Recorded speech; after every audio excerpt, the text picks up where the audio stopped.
In this lesson, we focus on NBT, National Benchmark Test, notes and practice for quantitative section of AQL.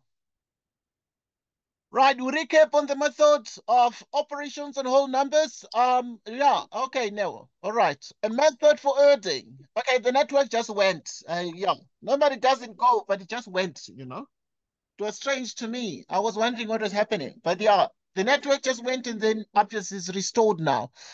Right now, there's a method for adding, so we shall recap very quickly. If you have 687, you actually adding to 45. You add 5 and 7, you get 2, you carry 1, and you bring up the 1 here so that you obviously add the 2. You have a 9 plus 4, and that gives you 13. Bring down 3 and you carry 1.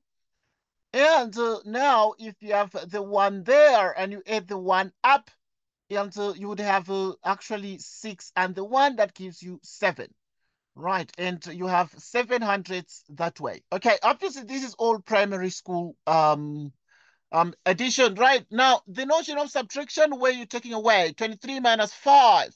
So if you're saying from 23 you subtract 5, you then get exactly 18. So now if you then say at this pointer you have 23 and you take 1, 2, 3, 4, 5 steps, you actually able to get to 18 straight away. Okay, right. My apologies for the network.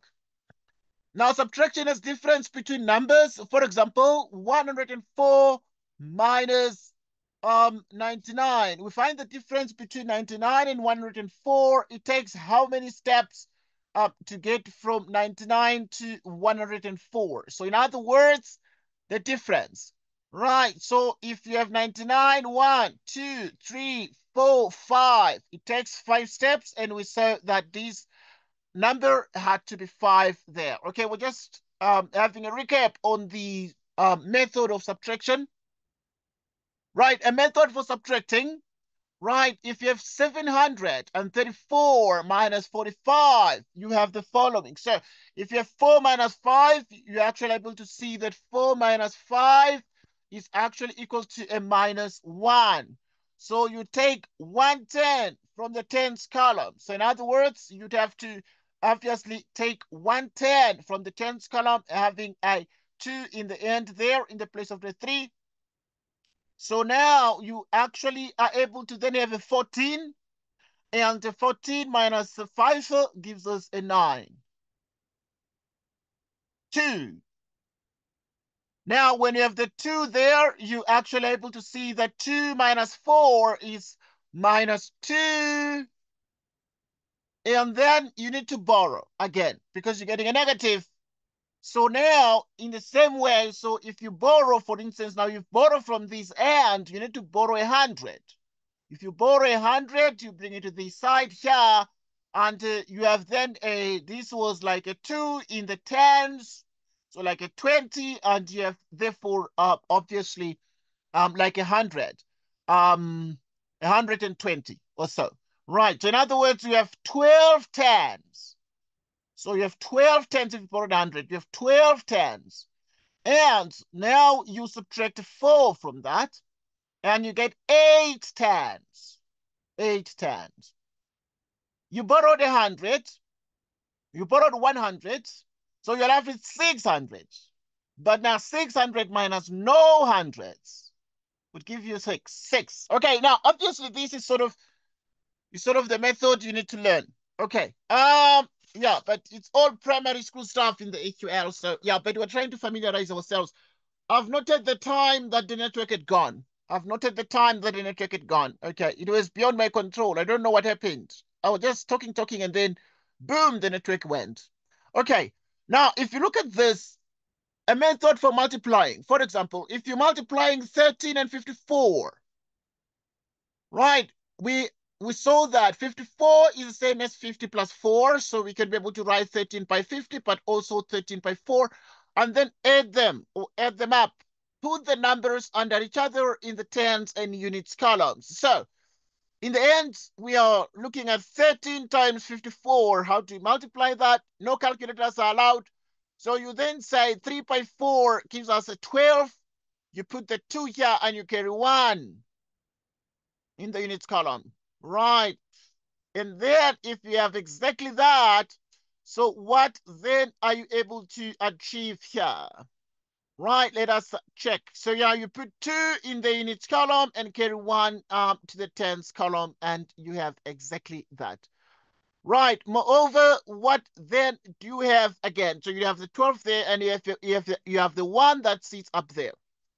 Right, so if you have that precisely, you continue with the multiplication. Obviously, you have exactly your 0 there. So now, moreover, after that, what else do you have? If you have the 4 by 3, and also you actually therefore can continue and do and perform the multiplication. 4 by 1 or 1 by 4, and add 1 to get 5.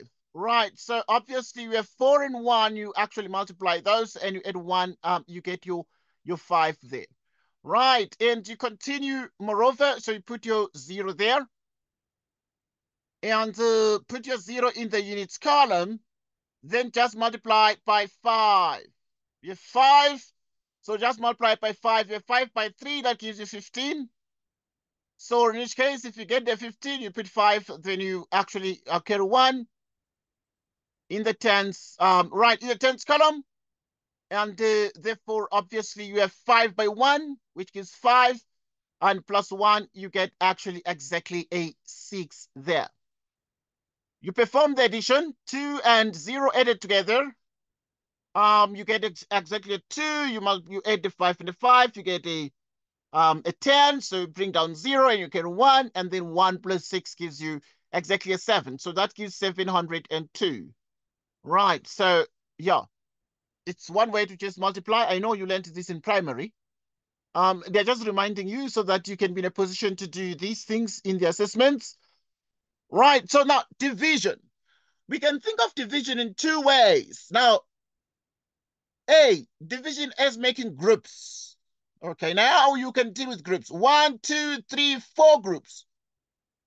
12 sweets. Put them into pockets with 3 in each pocket. How many pockets are there? Okay. Okay, we shall actually look at that. Division as equal sharing. 12 sweets equally being between, right. Share 12 sweets equally between 3 friends. How many sweets will each friend get? All right, so yeah, and we're able to see that now we have 1, 2, 3 friends, and we have the 12 sweets, and we divide the 12 sweets by 3 friends, and we are able to see that obviously you have 4 of those. In the same way here, you have 12 sweets, you put them into 3, yeah, put them into packets with 3 in each packet.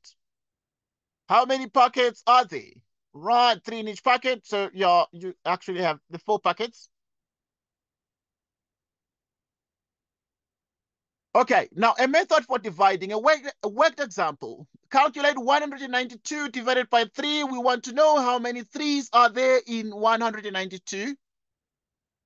Right, so yeah, if we have 192 and we divide this by 3, we want to know how many 3's are in 192. So there are no 3's in 1, but there are 6 3's in 19. Yes. With 10 remainder. 10 remainder. 10 remainder. Okay, so yeah, this is the method of division.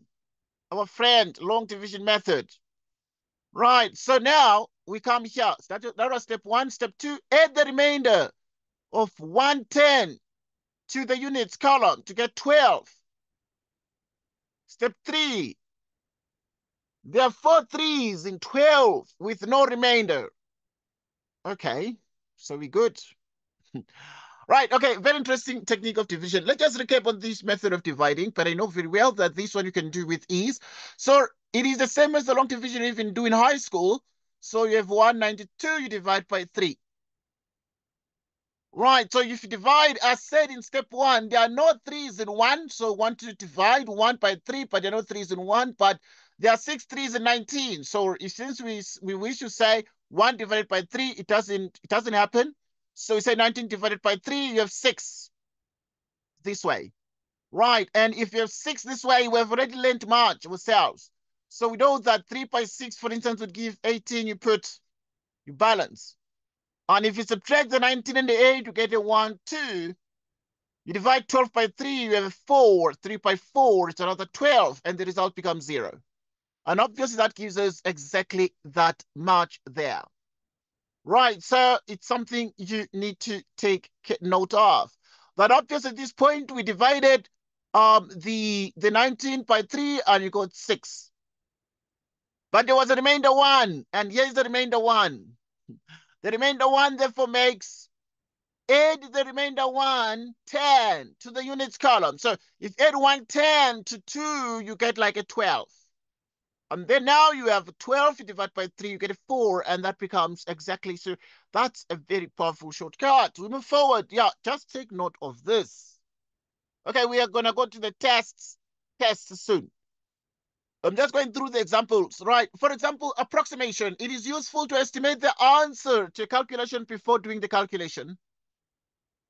Worked examples. Estimate the answer to, yeah, let's do estimates. 48 by 103.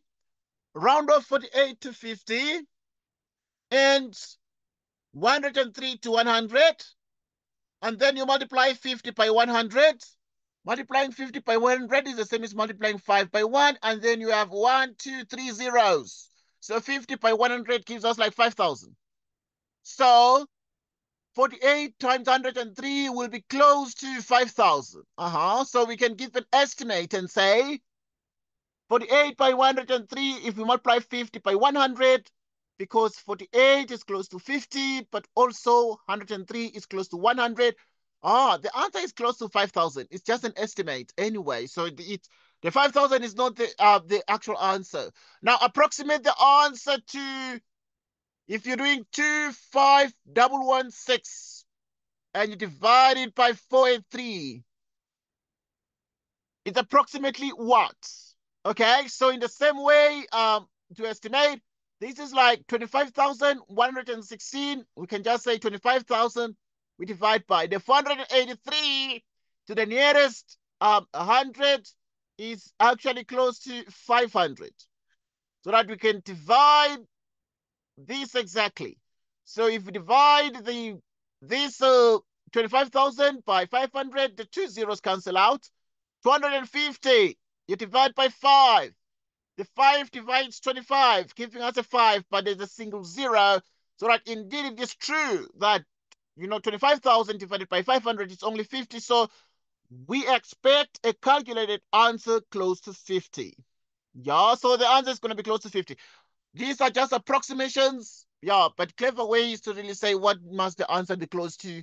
Why is this necessary? Okay, because there's no time. The time is too short. And you need to be like quick. What is the answer close to? So you work with the closest possible answers. Sometimes when you're under pressure, the calculator is not there. And yeah, right, let's move on. Now, it's very important to deal with fractions. Right, it's important to deal with fractions. That is okay. That is all right. Never mind that. So it is possible to deal with fractions. How do we therefore deal with fractions? Right now, fractions themselves remain very, very important. How fractions work. Now, numerator, which is the top number, and denominator is the bottom number. So 3 divided by 4 has a numerator and denominator. We good. Now we're then saying 3 divided by 4. So now out of 4, we shade 3. 3 pieces of the whole are shaded. 3 pieces are shaded. There are 4 pieces in the whole altogether. So they're like 1, 2, 3, 4 pieces. So 3 out of 4, or 3 divided by 4 of the whole is shaded. Okay? But this is very, very powerful, this. So it's 3 divided by 4 shaded. If you say 3 divided by 4, it's like you're shading 3 blocks out of the 4 blocks altogether. So just fractions. Okay, let's continue. There are things we call equivalent fractions before we do the tests. Equivalent fractions have the same values, so they're equal to each other. For example, examples, 3 divided by 4. 3 divided by 4 is the same as what? If you multiply 3 by 2, you get a 6. Multiply 2 by 4, you get 8. Simultaneously, you can multiply 3 by 3 and get a 9. But if you multiply the top by 3, you get a 9. 3 by 3, you get a 9. You multiply 4 by 3, you get a 12. Very good. Okay, let's look at the example A. So now we have 1/4 here, and in the 1/4, what are we actually able to see precisely? So obviously, remember that we are dealing with 3/4. So dealing with 3/4, we have this one is 1/4. So, but this is 1, 2, 3/4, and this obviously will be the 4th quarter. So if it is 3/4, then you have 1, 2, 3/4 shaded. These become equivalent fractions. Equivalent fractions. What about if it is 6 out of 8 now? Now, 6 out of 8 would mean that if then you look at 8 parts, 1, 2, 3, 4, 5, 6, 7, 8, and you only shade 6 of the parts. 1, 2, 3, 4, 5, 6. There we go. Now, 1 out of 12. Okay. Out of 12. 1, 2, 3, 4, 5, 6, 7, 8, 9, 10, 11, 12. Then you're going to shade only 9. 1, 2, 3, 4, 5, 6, 7, 8, 9. You shaded 9 out of 12. And where each section is 1 out of 12, this is 1 out of 12, 1 out of 12, 1 out of 12, but they are 9 of the shaded parts. We can take equivalent fractions by multiplying or dividing the numerator and denominator by the same number. Okay, now equivalent fractions can be obtained by multiplying the numerator and denominator by the same number. So if you have 2 divided by 3, you multiply 2 by 5, you multiply 3 by 5. 2 by 5 is 10, 3 by 5 is 15. Let us deal with equivalent fractions right now. And you have exactly 8 out of 10. We can decide to say, okay, we're going to divide 8 by 2, simultaneously divide 10 by 2. If you do, okay, you divide the numerator by the same number, denominator by the same number, and you get 8 divided by 2. It's actually exactly a 4. You divide 10 by 2, you get a 5. Okay, move on. So it's 4 to 5. And these fractions are equivalent. Okay, we go on. Okay, there are certain things we call the improper fractions and mixed fractions. An improper fraction has a numerator that is larger than the denominator, so they're improper fractions. Improper, right? So that this one is improper. Improper means that you have 7 to 4, the numerator is bigger.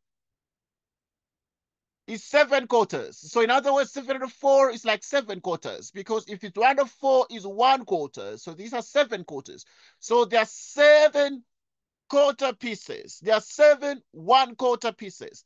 So now we have 1/4, 1/4, 1/4, 1/4, 1/4. 1/4, 1/4, 1/4. So there are 7 1/4 pieces. Now there's something we call therefore. Okay, so for example, in the 7 1/4 fractions, okay, yeah, 7 1/4 pieces. 1, 2, 3, 4, 5, 6, 7. Okay, because this is like four squares, and then you have only 1 square left. Because the 4, all of them, 4 plus 4 is 8 squares, you have 1 left. So yeah, it's 7/4. But now there's a mixed number. What is a mixed number? Right, it's made up of a whole number and a fraction, e.g. like 1 3/4. 1 3/4 is 1 3/4. There's 1 whole and 3 1/4 pieces. Okay, let's check. In other words, if you're dealing with 7 out of 4, a mixed number would be 4 goes how many times into 7? It goes once, the remainder is 3 out of 4, and this becomes a mixed number. We move forward. There are certain things we call the worked examples. Worked examples.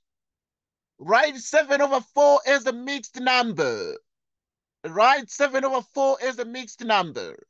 So now 7 over 4, 4 goes how many times into 7? It goes once, so remainder 3 out of 4. Okay. We go on. So 7 divided by 4 is 1 whole. 4 goes into 7 one time, with 3/4 left over. With 3/4 left over. Write 3 and 1/5 as an improper fraction. Let's check this one out.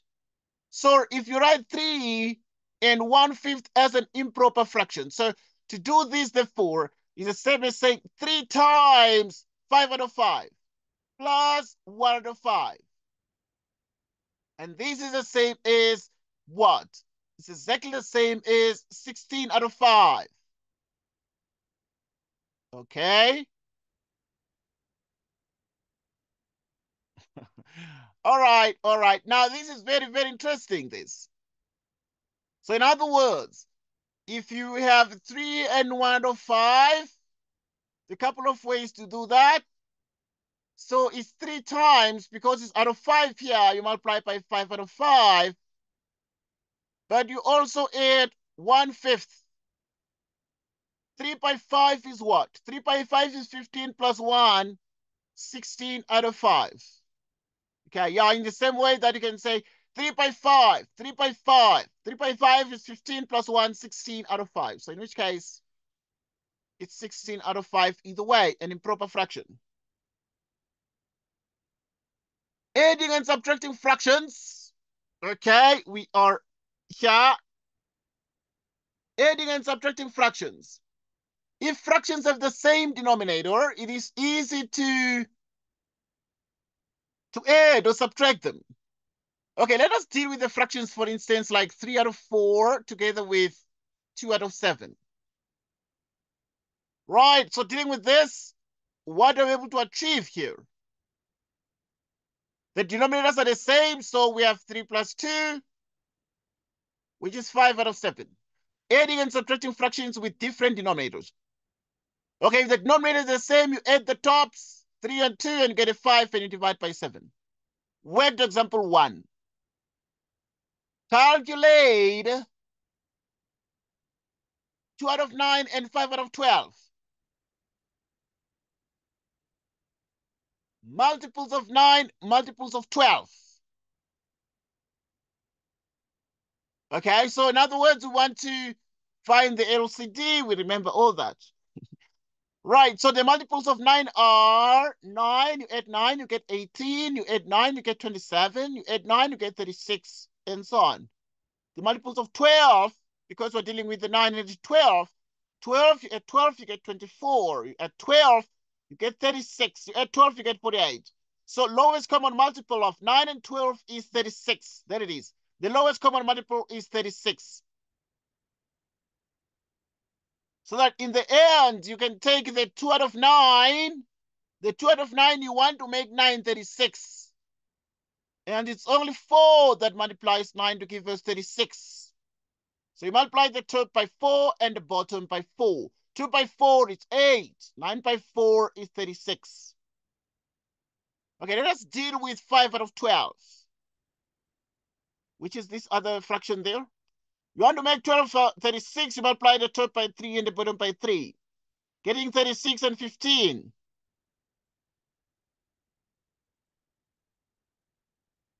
8 out of 36 and 15 out of 36. What is 8 plus 15? 23 and 36. Okay, let's continue. So we have made, now the trick here, if you are worked example 1, you're adding fractions with different denominators. You try to make the denominators the same. The denominator was 9, and here it was 12. We made both of them 36, and then you added things up, and then you got 23 out of 36. There's no number that divides into 23 and 36. So 23 divided by 36 is the answer in simplest form. Okay, we're good. So, yeah, so 23 out of 36 cannot be simplified any further. Let's move on. Multiplying fractions. How do you multiply fractions? Like this one, 3 out of 5 multiplied by 10 out of 11. 3 by 10, 15 by 5 by 11. 3 by 10 is 30. So you multiply the numerators and multiply the denominators. Like that. Okay, we're good. So multiply the numerators, but also the denominators. Now look, use common factors to simplify the answer. Okay, so now if we have 30 divided by 55. Let's simplify this one. Okay, this is just basic a little bit. But now, if you simplify this, what do you multiply by? You look for the highest common factor. Highest common factor. So you divide the top by 5, the bottom by 5. 30 divided by 5, it's 6. 55 divided by 5, it's 11. Worked example 2. Calculate 2 out of 3. 2/3 of 12. Calculate 2/3 of 12. So if you say 2/3 of 12 is the same as 2/3 by 12. 2/3 by 12. 3 goes how many times into 12? It goes 4 times. So that 2 by 4 is 8. And you have 1 by 1, which is 1. And therefore 8 divided by 1 gives us 8.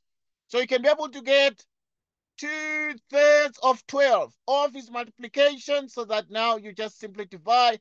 Say 3 goes how many times into 12? It goes 4 times, and 4 by 2 is 8, and the answer becomes 8. Okay, some of the tricks you know very well already. Okay, you can divide fractions.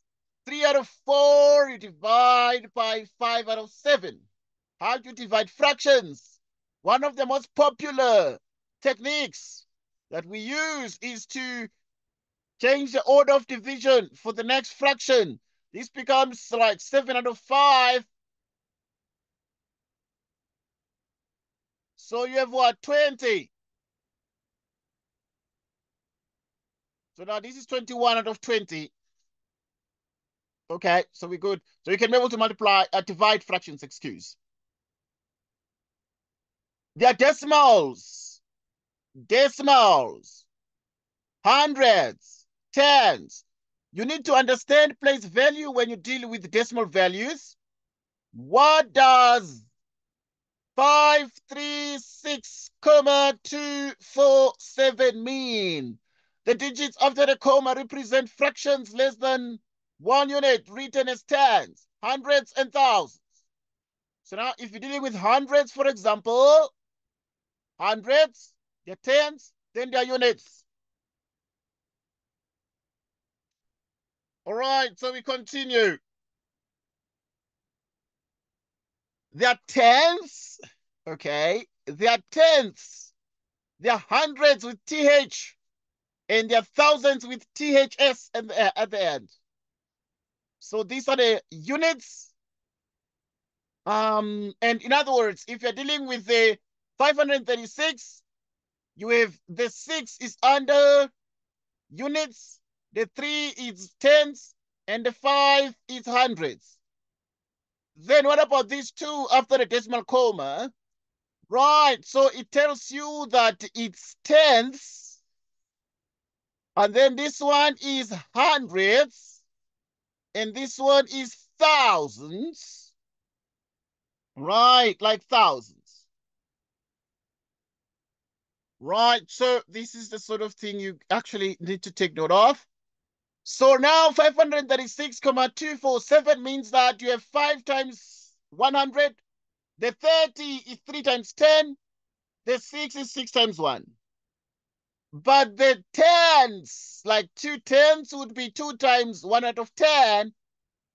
The hundreds are 4 of them. 4 hundreds, hundreds with TH. So it's 4 times 1 over 100. 7 times the 1,000. 7 times 1 over 1,000. You add everything up. If you add everything up, it is equal to 500. and 36,247. Take a look. Okay, just understanding things we call the place values. Okay. Yeah, most of this is like primary school. Okay, so, but we're good. We're just revising. Just going through the document. Okay, now, which decimal is bigger?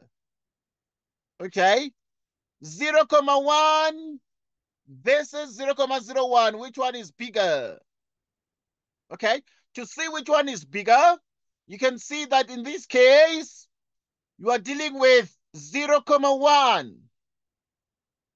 And here, you are dealing with 0, 0,01.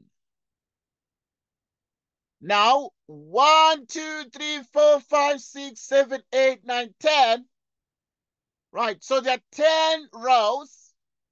1, 2, 3, 4.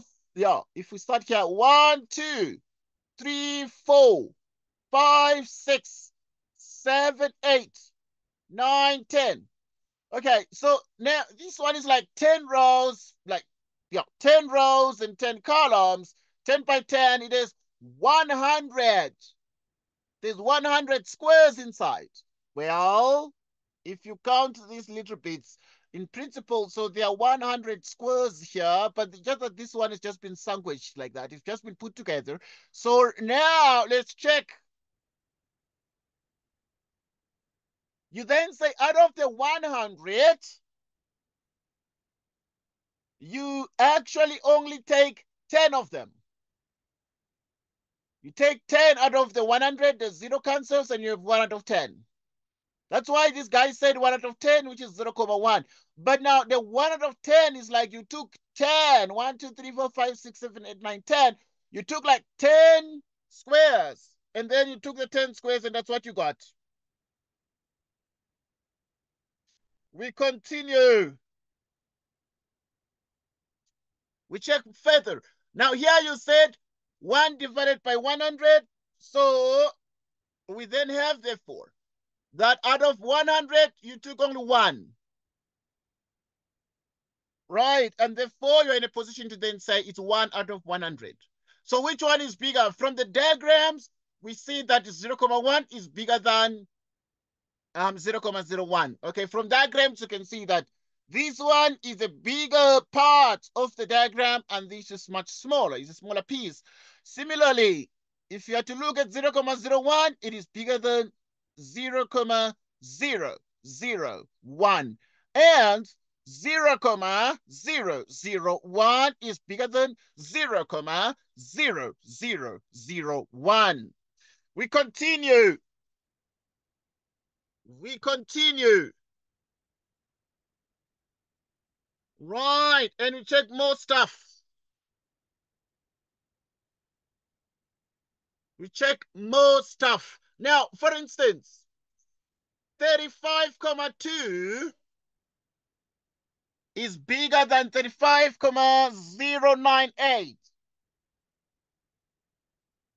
Okay, yes. 2/10. Okay, look at this. It's 2 turns. 2 turns. Because of the 2 after the decimal comma is bigger than no tens. Is bigger than no tens. Clever. So that now if you have 35,2 is bigger than that.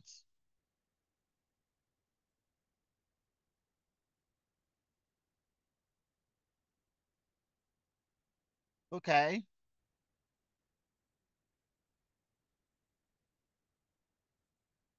Okay.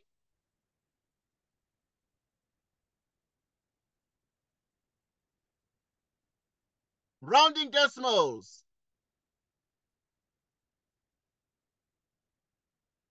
Round off 23,46 to the nearest whole number.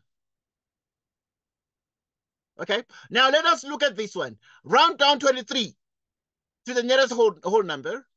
So if you round down 23, you round down 23, round up 24. Let's check this out. So now if you have 23, and then 23, 1, 2, 3, 23,4.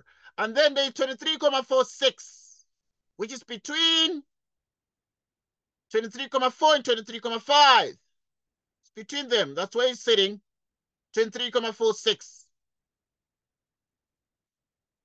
So you can round up to 24, right? Which is 23,5, 23,6, 7, 8, 9, and then 24.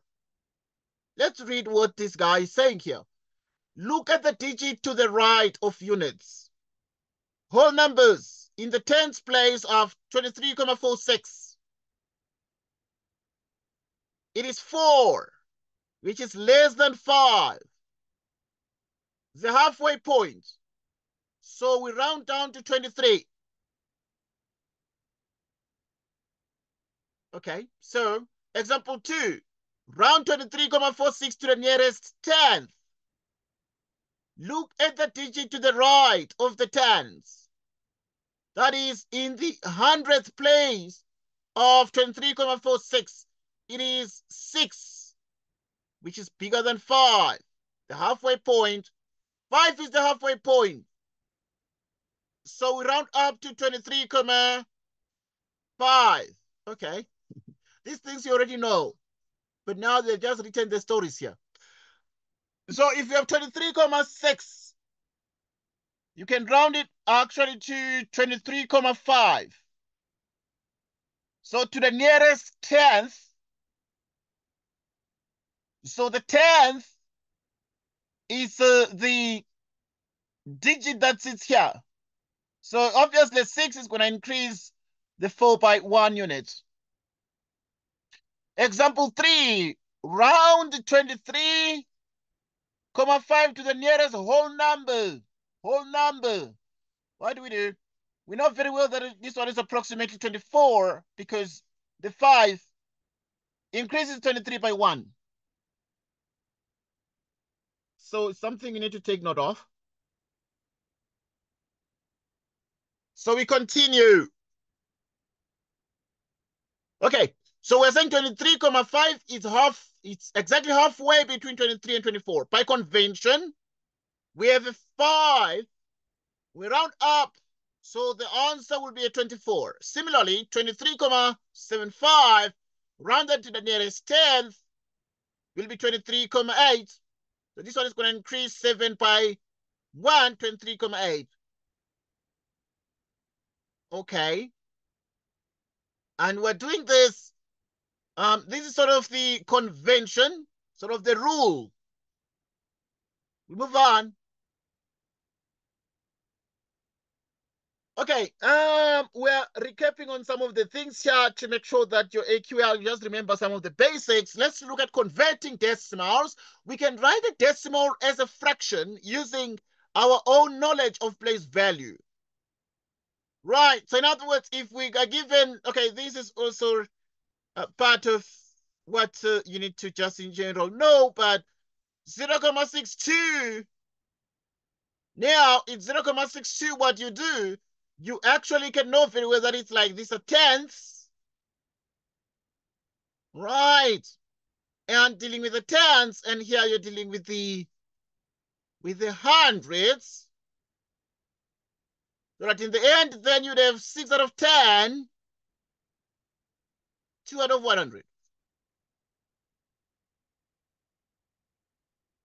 Now we want to make the denominators the same. 100 denominator, we want to make 10 100.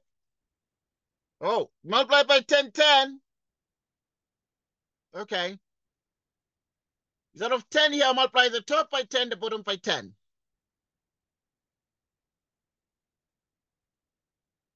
Okay, so what is this? 2 out of 100. 6 by 10, it's 60 out of 100. 2 out of 100. 62 out of 100. Okay, this will be like 62 out of 100. So we are changing 0,62 to converting decimals. Right, we can rewrite a decimal as a fraction. We've written this decimal as a fraction. Right, the fraction 62 over 100 can be simplified to You can divide 62 by 2, getting a 31. You divide 100 by 2, you get a 50. A fraction can be written as a decimal by writing it with a denominator of 10, 100, or 1000. So, if we have 1/4, can you write this one as a decimal, and how do we do that? This guy is really convincing us that you can just multiply the top by and the bottom by a number that makes the denominator 100. So we multiply the 1 by 25, multiply the bottom by 25, you get 100. Divide the 2, you get 0.25. But it is difficult to write a fraction with a denominator of 10, 100, or 1000.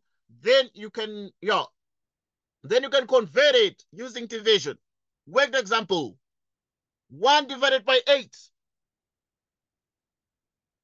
What is 1 divided by 8? 1 divided by 8 can be written as 1 divided by 8, like we did in grade 1. And now what then can you do precisely? As you said, it is difficult to rewrite a fraction with a denominator of 10, 100, or 1000. Then you can convert it using division. Right? If you find it difficult, you can convert it using division. So now you start by saying you have 1 divided by 8. 8 goes how many times into 1? It goes 0 times. And then obviously, if it goes 0 times, you actually therefore put a decimal comma. And after you have put a decimal comma, you imagine yourself, for instance, with a 1 and a 0, because the remainder is 1. So when you divide 1 by 8, it goes 0 times, but you have the remainder 1. And with the remainder 1, if you look at that, for example, as a 1, 0, what then are you able to exactly achieve?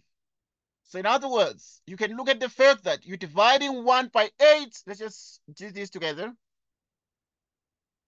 Right, let us remind each other. You divide 1 by 8. How many times does it go? It goes 0 times, but you have remainder 1. Right, and then now, if you have remainder 1, for example, and you actually look at the fact that with the remainder 1, even if you perceive that as, for instance, remainder 1, and you add a couple of zeros to it, and you look at that, for instance, as 10, and how many times do you divide there? So if you divide into 10, the remainder is 2, and you put 0. Right. So in other words, you actually continue with the division.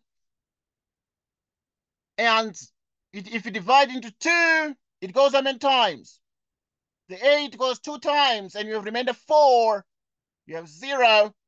Right. So you have a set of the remainders here. You had remainder 1, remainder 2, remainder 4, and divided by exactly remainder 4 divided by 8, you have a 5. 0.125. Right, so obviously, it's some of these basics that you can do. Obviously, I mean, this is when it is a little bit tricky to convert the denominator to 100, to say what number can actually multiply these exactly to 100. So you can play around and actually have this long division method of converting things. And when you put your remainders here, you put your remainders there. Okay, let's move on. Adding and subtracting decimals. Add or subtract decimals in the same way as we did for whole numbers. Line up the numbers carefully according to the place value. Now, for example, if you have example 1, example 2, 26,000. Okay, or 26. Okay, 26,473. That's what That's what our system of writing is. Okay, we write things strangely a little bit, different from the way the Americans do. For example, if you look at the Americans, we use a decimal comma, they use a decimal point. So it's strange that we write things differently. So example 1 is 26,473, 18,25. Okay, you add the things up in example 1, you get 44,723. But yeah, now you can order them like that. 26,473, and then you put the 18,25. But yeah, you can see we're 1 digit short because this one has 5 digits, and this one would need obviously a little bit is 4 digits, so you are 1 digit short. You balance it 0. Let's perform addition. 3 by 0 plus 0, you get a 3. 7 plus 5, get a 12. 2, then you get a 1. And now, for instance, you have the 1 that is there. And the 1 that is there is going to help us out because it's going to be 1 and 4, which is going to give us a 5 and 2, and which is going to give us a 7. So we continue. We continue.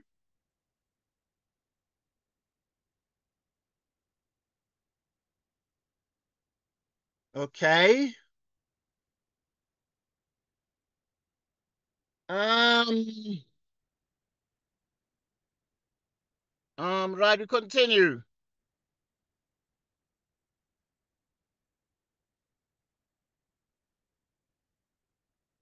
Okay, we continue. Right. Okay, I'm sorry. Lost. Don't know what happened. Just technology. Okay. Right. So now let's continue. So now you would have, for instance, like the 6 and the 8 gives us a 14. So you bring down a 4 and you carry 1. And the 1 is there and gives you 2 and 1, giving you 3 plus 1, giving us a 4, a 44,723. Example 2. 15,03, then you balance with a 0, and then you're subtracting 2,751. So now, obviously, see, there's a little trick. Now we can borrow as we did for the whole number. So there's a little trick here. And the little trick is that now you're subtracting like 0 minus 1. You have obviously a,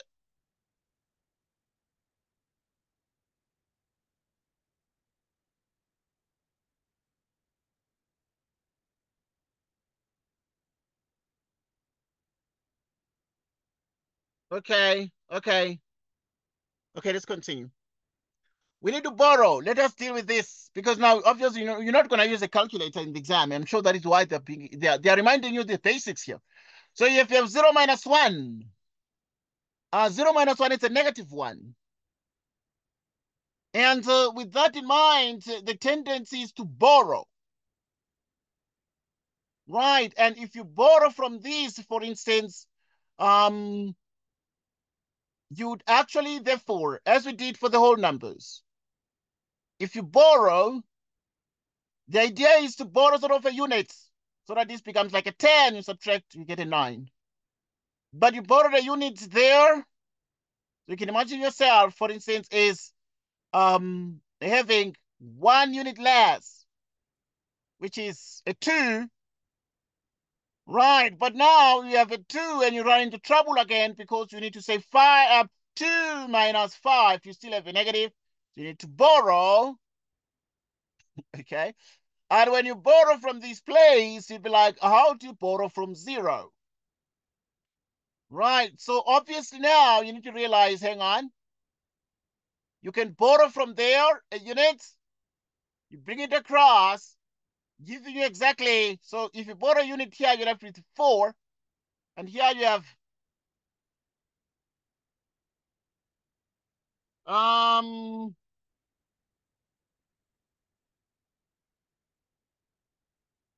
all right.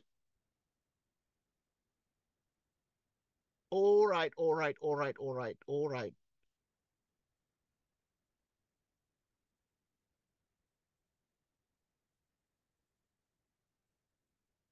Okay.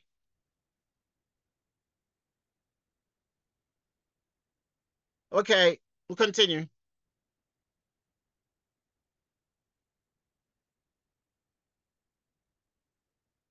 Now, at this point, yeah, we borrow that way. So yeah, if you borrow that way, you have a from the 10, you have a 9, you borrow the 1 and you bring it here.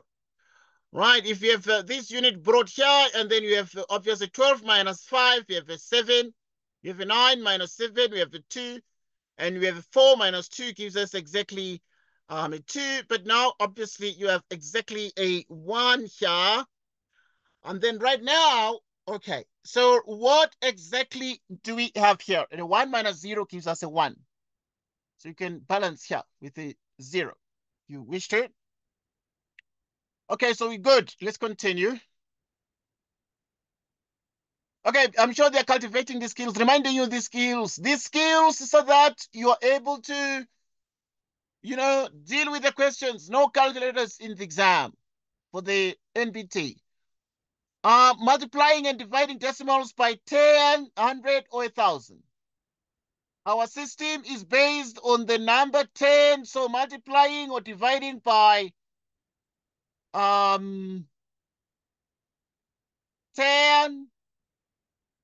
100, or 1,000 just shifts the place value. Just shifts the place value. Okay, let's continue.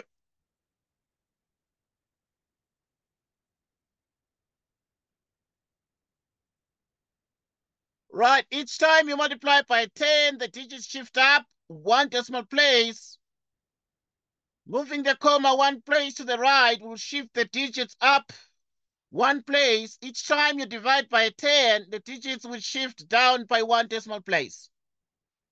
Moving the comma 1 place to the left will shift the digits up 1 place.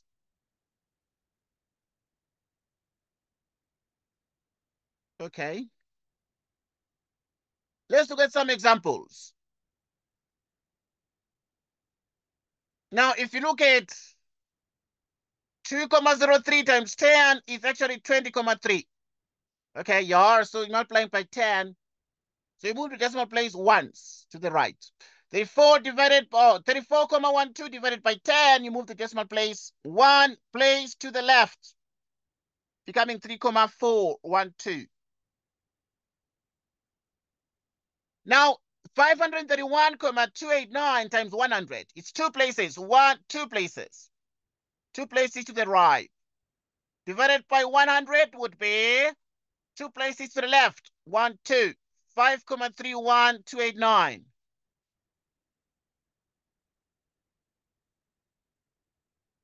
So we have the following.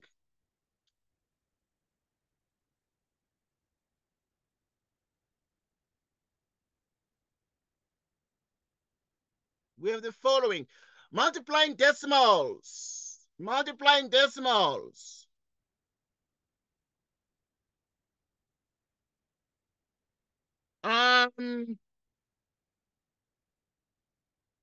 We continue. What is this? Okay, multiplying each decimal by a power of 10 to get rid of the comma. Sometimes you want to remove the comma, and after calculating the answer correct for this, and divide by the same power of 10. Let's look at some examples. 0,02, you multiply by 100. So if you take 0,02 multiplied by 100, you'll move 2 places, giving us 2. 7,4 multiplied by 10, 1, and it's 74. Okay, now let's deal with this. So now we have 2 times 74, which is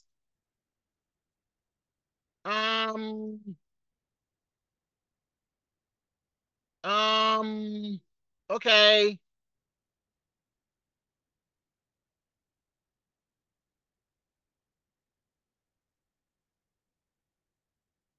Okay. We continue. Let's check. 2 times 74, we know it's 148. But if you take 148 and you divide it by 100, which means that if you divide by 10, okay, let's check this. So divide by 100, two places. Dividing 148 by 100 gives us a movement of the decimal point 2 places to the left.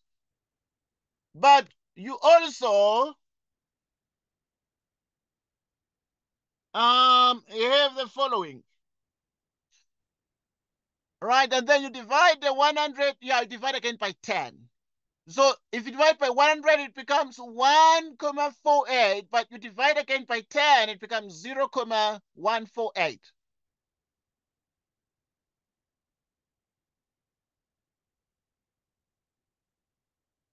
All right.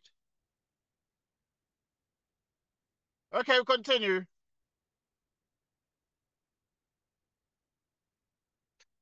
Let us check. We can summarize what we have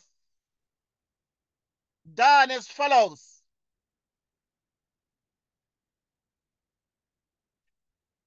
Multiply 2 times 74, which gives us 148. And so, for example,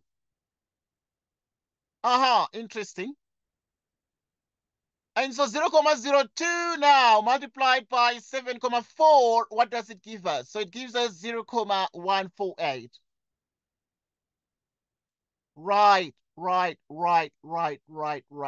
So, yeah, I mean, there are a couple of ways to do this. So you have 0,02. I know you can be able to do that because now you're not going to have a calculator in the exam. So now you move two places. You multiply this one by 100 over 100. We want to multiply 0,02 by 7,4. You have no calculator, remember? So you multiply this one by 100, and then you multiply the 7,4. You must move the decimal point how many places? One place to the side. So now if you want to move it one place, you multiply by 10 out of 10. Multiplying by 100 is going to make this one 2 out of 100, and this one is going to make it 74 out of 100. Meaning that 2 times 74 is going to become 148. And you divide by 100 times, okay, this one is a 10. Right, so it's a 10, this one. 100 times 10 is 1,000. So we move it 1, 2, 3 places. It's going to sit there. So which is 0,1148. 0,148. So that is sort of what you're getting.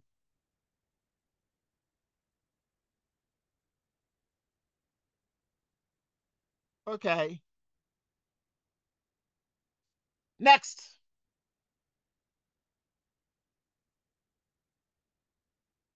Dividing decimals. Dividing decimals. First, write the division of decimals as a fraction.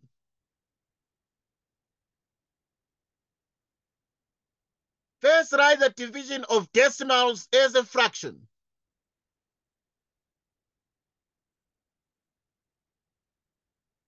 Then multiply top and bottom by a power of 10. Choose these to make the denominator a whole number. Example. So 6,51 divided by 3.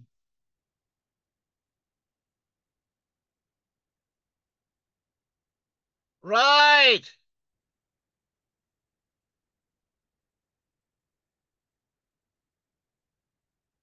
Okay, y'all. Just a minute.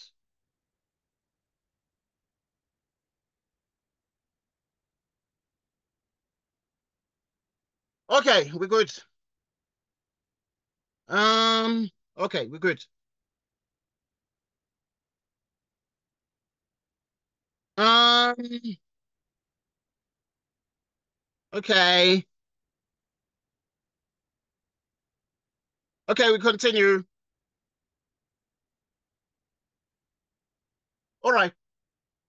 Now let us look at, for example, okay, let's look at this example. 6,51 um right.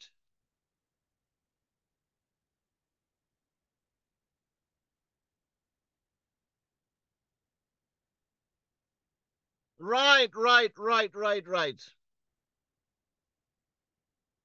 So yeah, let's check this out. So you have 6,51 divided by 0,3. So how do we do this? Okay. Now, if the 6,51 divided by 0,3, okay, we wish to deal with what? With this kind of division. So we can deal with 0,3. Right.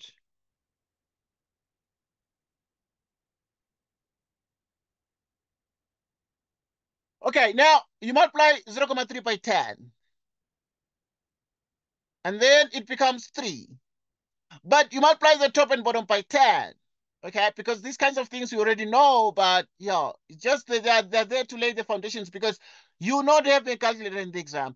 So now, if you multiply 6,51 by 10, you get the decimal point moves one place, and then it becomes 65,1. All right. So first, write the division of decimals as a fraction. Then multiply top and bottom by power of 10. Choose these to make the denominator a whole number. Multiply the numerator and denominator by the same number. We multiplied here the numerator and denominator by the same number to make denominator a whole number. So we made the denominator a whole number. Once the denominator is a whole number, it's easier, much easier, because the denominator is a whole number, then you can divide. How do we do the division? We ask ourselves, how many times does 3 go into 65? Right. How many times does 3 goes into 65? 3 divides 63, going 21 times. And therefore, in 65, the remainder is going to be 2. Right. The remainder is going to be 2. And then there is a 0.1. Right. There's going to be 2. And then there's a 0.1. You divide by 3. So now the question is, what is this? This one is easy. You can multiply the top by 10, that by 10, getting exactly a 21 out of, right, getting exactly a, yeah, okay. If this is actually like 2,1 out of 3, multiply the top and bottom by 10. 21 out of 30. So what exactly do we get from 21 out of 30? 3 goes how many times in 21? It goes 7 times. 3 goes 7 times. So it divides here. It goes 7 times in 21, giving us 7 out of 10. 7 out of 10 is 0.7. Okay, we're saying the calculator is not going to be there. So, yeah, some of these things are very basic, but you need to just, cultivate the steps. I'm going to ask you some questions to engage your senses. All right, so we're good. We're good. Right, so we're good.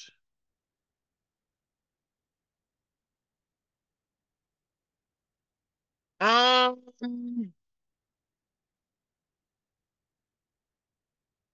we'll continue, please. Okay, let's check. Next thing. Okay, we must be able to deal with percentages. Let's just remind each other percentages. I know that we know percentages very, very well. Like X percent, what is X percent? X percent is like X divided by 100. What does percent mean? Percent means out of 100. Converting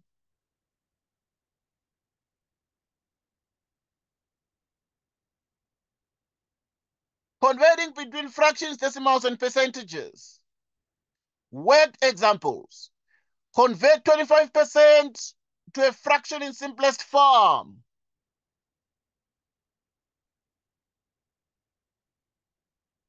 Word examples. Convert 25% to a fraction in simplest form. Okay, let's convert 25%. 25% means 25 out of 100. But 25, so you write percent out of 100.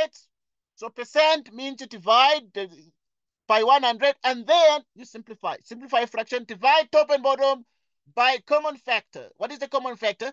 Common factor is 25. 25 divides 25, giving us a 1. 25 goes into 100 4 times. Aha, there it is. There it is. Out of 4 is 1/4. 25%. 25%. So you can look at 25%, 25, 25, or like 25%, 25%, 25%. Okay, it's all 25%, 25%. But now, if you say only 25%, why are we having 4 of them? Well, because 4 of the 25s, they give us 100%. And then now we're going to shade, we shaded only 25%. Means that it's like, it's 1 out of 4 shaded parts. 1 out of 4 shaded parts. We continue. We continue.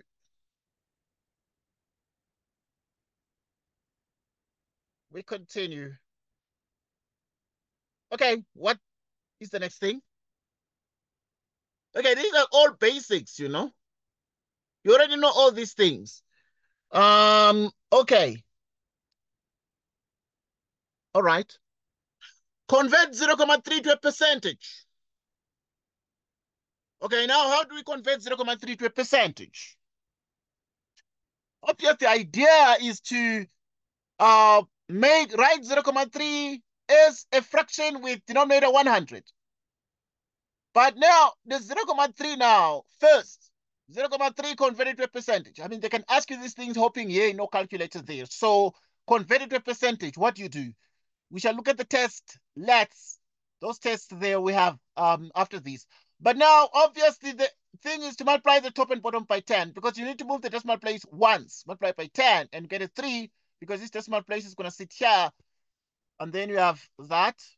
Okay, 3 out of 10. But for a percentage, we need the denominator to be 100. To multiply by 10, 10, which is 100, and we have 30. But then the decimal point is here, so you move it 1, 2 places, and that is 0 point your. Okay, so in other words, anyway, you might decide not to move it. You might leave it exactly as it is. Why? Because now you're good. Because 30 divided by 100 is 30 per 100 and is already 30%. So yeah, we're good. Let's write it as a percentage. Okay, reviewing this particular document here. Okay, we're good. We're good. Okay. Now let's look at the next one. Calculating a percentage of an amount. To calculate X% of an amount, use X% of the amount.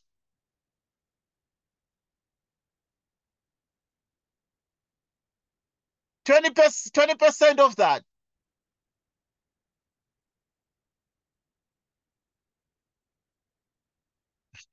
Right, so 20% of 75 is like 20% times 75 Rand.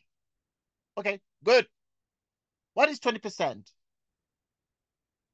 It's 20 over 100.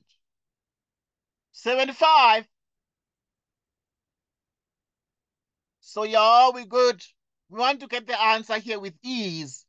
You can see what this guy is doing. This guy is saying, okay, watch out. 20 goes 5 times in 100, but it goes once into itself. But 20 goes 5 times into 100, and this gives us 1 by 75. It is 75 divided by the 5. If you divide 75 by 5, you get 15. This is the answer. The answer. Next. Finding what percentage a part of a whole is. Okay, now they can ask you some little questions like this, hoping that you have no calculator. To find what percentage a part x is of a whole y, we want the fraction, okay? And let's read this carefully. To find what percentage a part x is of a whole y, we want the fraction x over y of 100%. Worked example. There are 21 learners out of 420 learners in a school, or rather 21 learners out of 420 learners in a school sing in the choir. What percentage of the learners sings in the choir? Yeah, so we have 21 learners are singing in the choir out of 120 of 100%.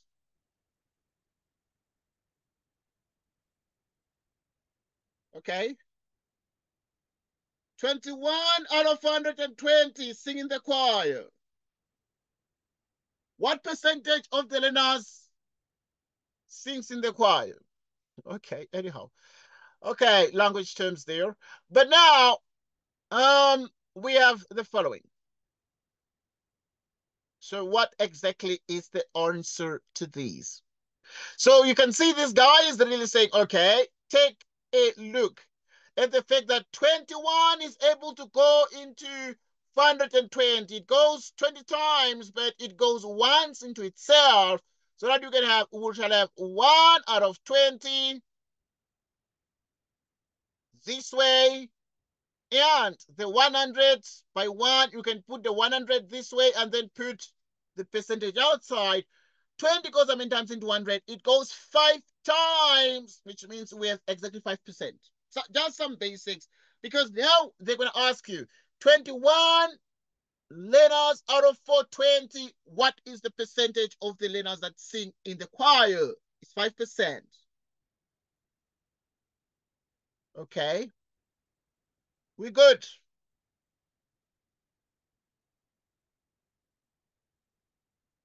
Okay, there are certain things like calculating percentage increase or decrease. This can be tricky. This can be tricky.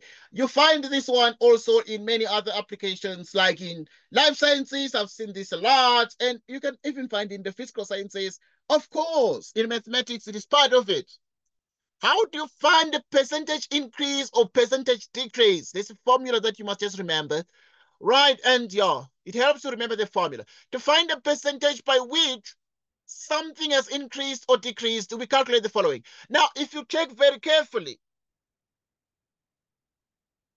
okay, now we have the following.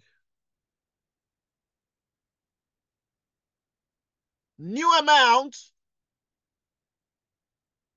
minus original amount divided by original amount. Okay, this is the formula. The new amount minus the original amount divided by the original amount times 100%. Let's look at a worked out example. The number of learners taking mathematics, taking maths, drops from 500 to 470. What percentage of the learners drop maths? Okay. So now you then say the percentage decrease is the new amount. And the new amount is dropped from 500 to 470. So the percentage decrease is going to be the new amount of 470 minus the original amount of 500 divided by the original amount of 500. You multiply by 100 so that you have a negative. The negative shows that this is a decrease in percentage. So it is a percentage decrease. So you must remember how to do your percentage decrease, because yeah, they're gonna trick you into questions. In the tests, we shall check more of this. What about increase or decrease by percentage? To increase an amount by X%, you need or you add X% of the amount to the amount. Let's check this out. Amount plus X% of amount. which is amount plus, what is X percent? X percent is like X of 100 of the amount. It's equal to amount, it's a common factor. You take out amount, and then now you have X over 100 and then 1. We're good. Let's look at the decrease. To decrease an amount by X percent. Okay, so here you would have increased it by X percent, because if you increase by X percent, you take the amount and you add X percent of the amount. Then you are increasing the amount by adding X percent of the amount. So in other words, you are increasing an amount by X percent.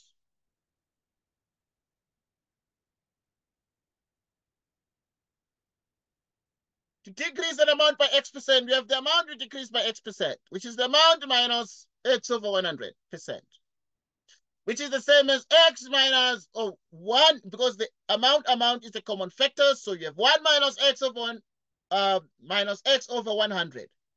The amount is a common factor. We look at the wet examples. The price of milk. Okay. The price of milk was 11 Rand, but it increased by 5%. What is the new price of milk? Now, to get the new price, we're going to say it was 11 Rand before, and then it increased by 5%. So we add 5% of 11 Rand. 11 Rand plus X over. Right, yeah, 11 Rand plus the 5% is 5 over 100 times 11. The 11 Rand, we take it out, and we have 1 plus X over 100. And then this is the same as what? Right, if you add 1 plus 5 out of 100, okay, it's the same as multiplying 10, this 100 by 1, getting 100 and the 5, which is 105. In 105, you move the decimal point. 105, you move the decimal place by some 105 divided by 100. So you move 1, 2. 1,05 times 100. And therefore you have exactly this. You have exactly that there. Yeah, the couple of ways to do this. And because now if you say 105, divide by 100, you can then take the 11 Rand, multiply the top and top, 105 times 11, then you have whatever you get, you divide by 100, you move the decimal place to this. I know you can do that one. Can actually be in a position to do that one. For example, now you can have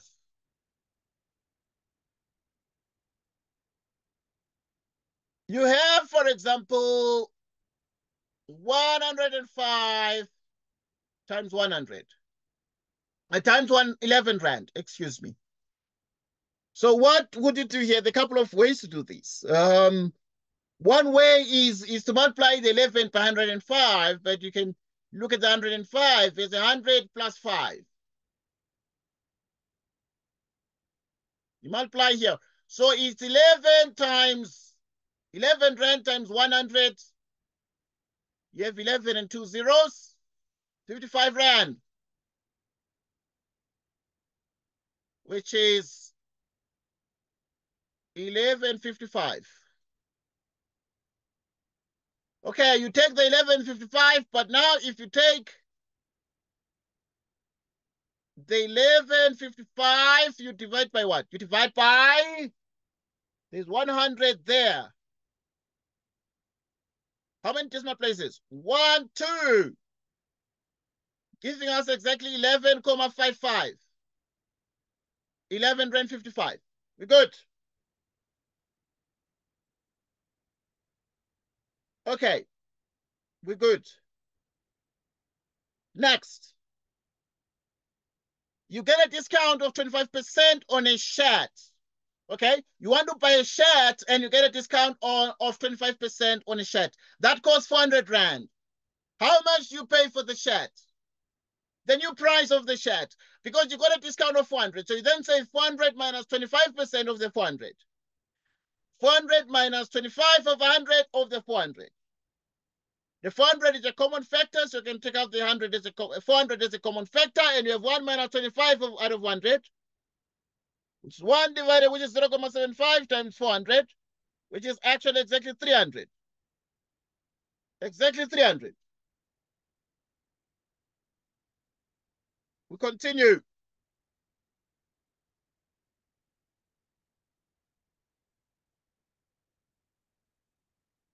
There's something we call the percentage back to whole. You might need to change the percentage back to whole. Like if X percent is an amount, then 1% is what? 1% is the amount divided by X. Yeah, it's very, very obvious. So if you take X percent is actually equal to an amount, you divide by X to get 1%. So that X over X is 1. You get 1% and you have an amount divided by X. Okay. What about 100%? So you multiply the left by 100 and the right by 100 and you get that exactly. Okay. We continue. We continue. Let's check. So we said that with the X percent, you divide X by X, you get 1. And therefore it will be whatever you do on the left must be done on the right. So you divide also the amount by X. We're good. But now we want to get 100%. So you multiply the right by the amount 100 and also the other side by 100 and you get 100%. You have 100.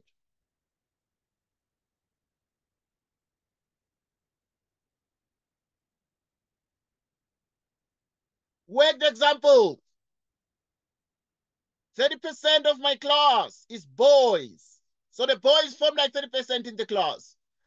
There are 12 boys in my class. How big is my class? Okay, here is an example. How big is the class? So they're going to ask you questions like that. Let's check.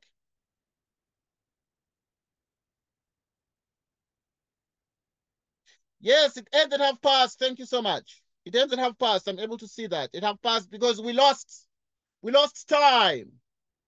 So yeah, we're going to end at 12:30. We lost time. We lost time. You know, there was a glitch a little bit. So it's going to be half past. Thank you so much for noting that. I'm aware. I'm seeing the time. Right, worked example. So we're saying 30% of my class is boys. There are 12 boys in my class. How big is my class? So we have 30%, which is 12 learners. 30% equals 12 learners. Because in other words, the 30% of my class is boys, and that means that 30% equals the 12 learners, which are the 12 boys. But now you have 1%. So you divide by 30. So that 1% is 12 out of 30. Multiply by 100 both sides, meaning 100% equals 12 out of 30 times 100. 40 learners. So there are 40 learners in the class. Beautiful, beautiful method. We move on. Let's look at ratio and rate. What is a ratio? A ratio compares two quantities of the same kind, that is, people, cups, kilometers. So a ratio compares two quantities of the same kind. We compare people, cups, and kilometers, etc. An example, in a recipe, I use 3 cups of milk for every 2 cups of flour. This tells us the ratio of milk to flour. The ratio of milk to flour. We can write the ratio in different ways. The ratio of milk to flour. Okay, so you have 3 to 2. 3 to 2. 3 out of 2.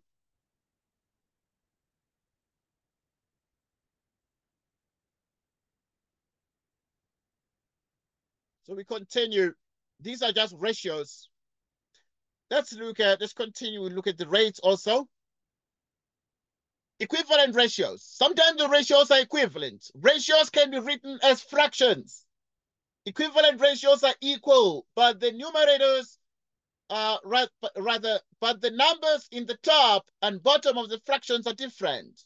To find equivalent ratios, we can multiply or divide each number in the ratio by the same amount. We continue as follows. An example, the ratios 12 out of 16, 3 out of 4, and 15 out of 20 are equivalent.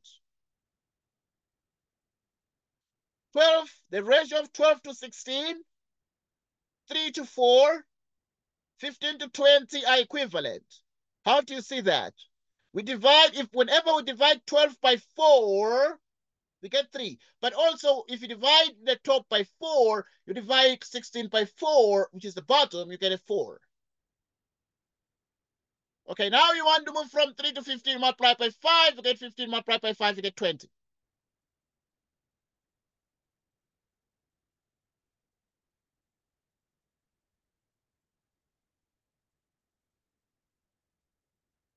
So we continue.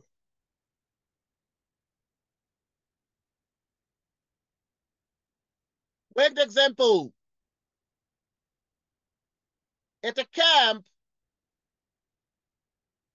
there is a ratio of children to adults, 5:2. If there are 30 children at the camp, how many adults are there? So we agreed that at the camp, there is a ratio of children to adults, 5:2. If there are 30 children, how many adults are there? Right, so the adults, we call them a question mark. And therefore, the number of the adults would be, so in the same way now, we can see if there are 30 children, so in other words, it means that the 5 was multiplied by 6. You must multiply 2 by 6 to get a given number here. And so now, if you then say 2 by 6, what you get? You get exactly 12. And therefore, we are able to deal with the part ratios. Okay, let's look at what we call the part to whole ratios. Part to whole ratios. We dealt with the part to part. A worked example. At a camp, there is a 5:2 ratio of children to adults. At a camp, there's a 5:2 ratio of children to adults. If there are 140 people at the camp altogether, how many children and how many adults are there? We know that for any 5 children, there are 2 adults. For any 5 children, there are 2 adults. So there are 5 children in every group of 5 plus 2, which is 7 people.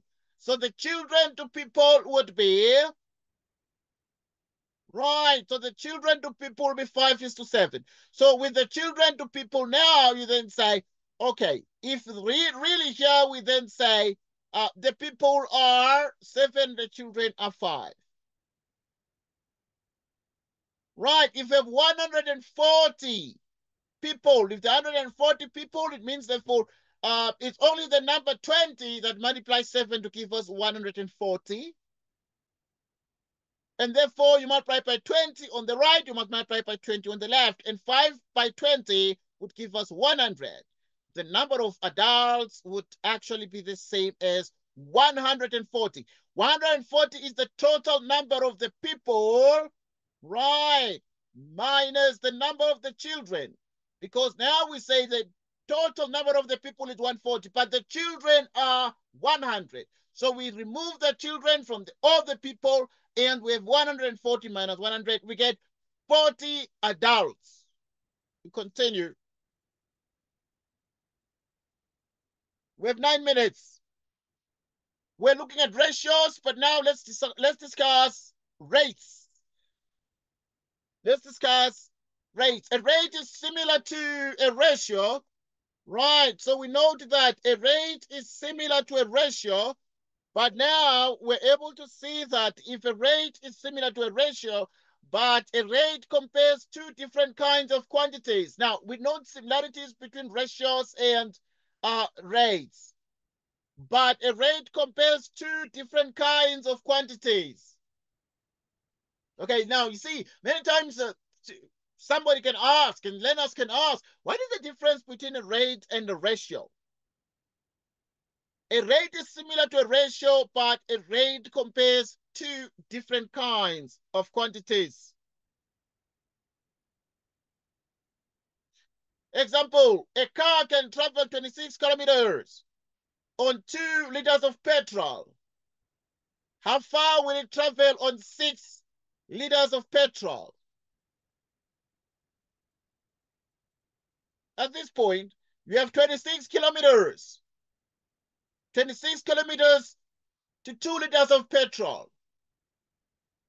How far will it travel on 6 liters of petrol? Now we have 6 liters of petrol, and then how far will it travel?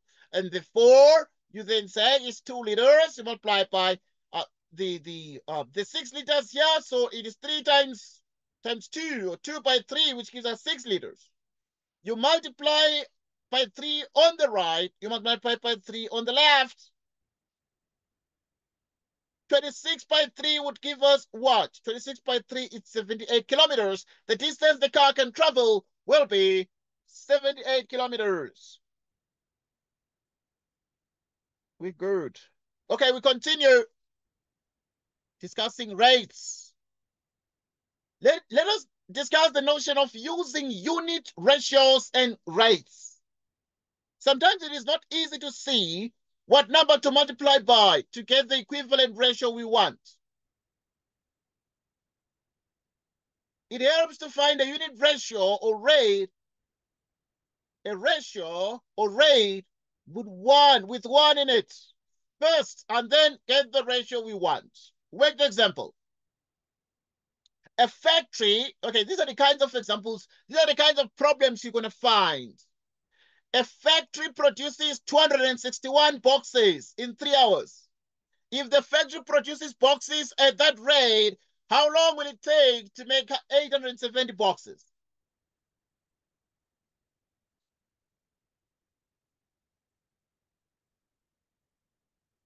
So we have the following.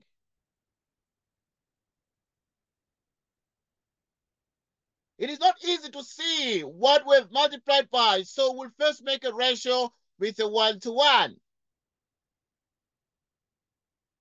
Because in the end, what then if the factory, remember, a factory produces 261 boxes in 3 hours. So 261 boxes are to 3 hours. But if the factory produces boxes at that rate, how long will it take? How long will it take them to actually make 870 boxes? How long? 870 boxes, we need the time. So now we have these kinds of ratios. The time taken to make 1 box. How much time is needed to make 1 box? So time to make 1 box would be 1 box is to 3 divided by 261. 3 divided by 261. So this is the time taken to make 1 box. The time taken to make 870 boxes. So you can multiply by 870 here, 870 there. So 870 boxes will be made in 3 out of 261 hours times 870 hours. And therefore, so it will take 3 divided by 261 by 870, and this is exactly 10 hours. Be good.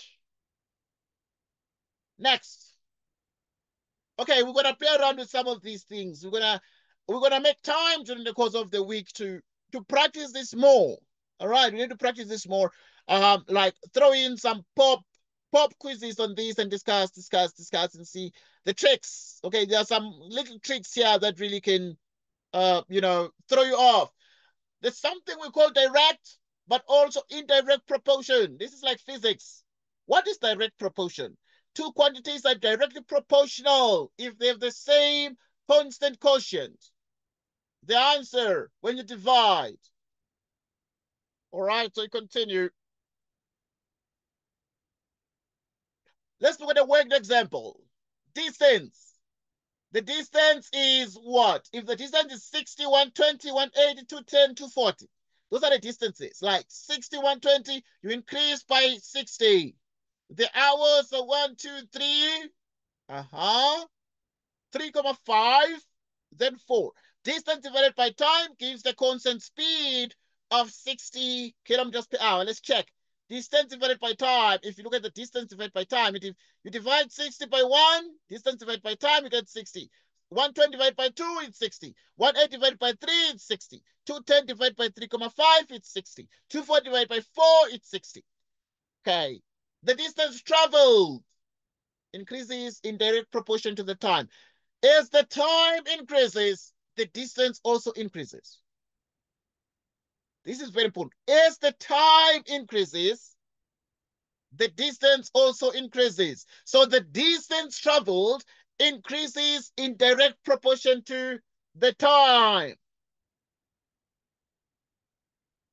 Right. The distance was 60, the time was 1. The distance doubled to 120, the time also increased to 2. The distance now increased to 180, the time became 3 hours from 2 hours. So we can see that indeed it is true that the distance traveled increases in direct proportion to the time. Direct proportion to the time. So what does direct proportion mean? It means when one increases, the other increases as well. So as time increases, the distance also increases. We're finishing, please. Few minutes. There's something we call the indirect proportion. Indirect, what we call the inverse proportion. Two quantities are indirectly or inversely proportional if they have a constant product. Constant product. The answer when you multiply. Let's look at the worked example. It takes 24 days. Okay, because these are the kinds of exercises you're gonna meet in the exam, right? It takes 24 days for one worker to paint a factory. So 24 days, you paint a factory, but one worker only. The table shows the number of days it takes depending on how many workers are employed. Okay. Number of days. Now, the number of days are like 24 days, 12 days, 8 days, 4 days. 24 days, number of workers, 1. The table shows the number of days it takes depending on how many workers are employed. So now, in other words, the number of days, if there are 24 days, number of workers, only 1 worker. This worker can paint a factory. But now, if there are to be, the factory must be painted in 12 days, you need 2 workers. The factory must be painted in 8 days, you need 3 workers. The factory must be painted in 4 days, you need 6 workers. Okay, if they're to paint this factory in like 2 days, you need 12 workers altogether. So that in the air, we can see 24 by 1 is the same as 12 by 2, 8 by 3, 4 by 6, 2 by 12. 24. Number of days, time, number of workers is constant. Take a look.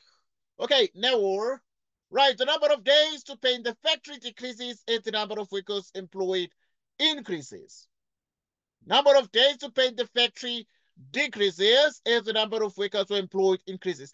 If the number of workers increases and there are more workers, the number of the days become fewer. The more workers there are who are working together, then it means the days are fewer. They do their work quickly because there are many. So the number of days and number of workers are indirectly proportional to each other. Right, I think that our time is up. Thanks so much for joining us, Newar. It was awesome having this discussion.